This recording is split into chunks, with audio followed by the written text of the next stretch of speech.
We are going through exercise 13G. This is question 1E, and we are having to sketch this.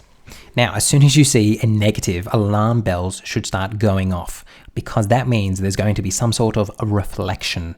But let's not freak out. Let's save the freak out for later. Let's just begin like we normally do and find what my domain of this is going to be. We know that my domain for log really is telling me that, well, I know that I can't log 0 and I can't log negative numbers. So whatever is here, whatever my argument is, I simply say that's greater than 0. So in this case, it's really simple. It's just x is greater than 0. Then I have to figure out my range. Once we draw this, my range will make more sense. So let's just leave that for the time being. We also need to figure out what my x-intercept is going to be. Now, technically you would, if you have a good understanding of what logs already look like, you probably don't have to do this step, but I'm just doing it for completeness sake. So please understand that. So if we do this, it's going to be that.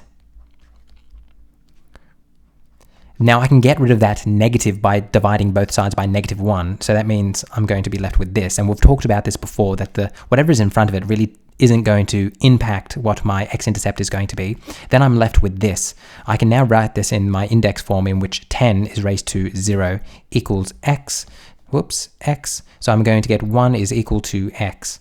So really stock standard stuff here. Now, the really important thing that we need to take note of is the fact that we have a negative here. And that means I'm going to have a reflection. And because it's out the front, it's going to be a reflection across my x-axis. So I'm actually going to write that in because it's really quite important. So I'm going to come here. I'm going to point at this. And I'm going to say this means we have a reflection across the x-axis. So if you can now picture it, let's now draw in what we already know. We know that we have an x-asymptote right here.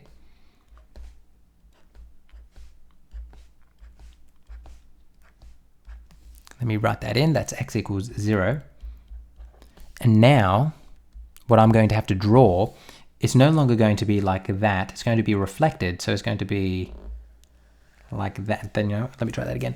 It's going to be like this. All right, that's okay. Not the best in the world, but we can live with it. We know that this is going to be the point 1, 0.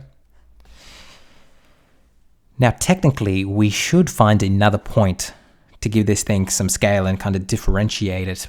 But the back of the book, I'm looking at it, it doesn't have another point. So technically, you would have to. Technically, you just put in another point to show what kind of graph this is, because obviously this type of graph, this would be true if I had a log of base 9 or log of base 7, whatever. So you'd have to put in another point, find another point by subbing in another value of x, as we've done previously to prove this, but the back of the book doesn't. So you know what? I'm going to be lazy and I'm not going to do it either, but as long as you understand that, you really should.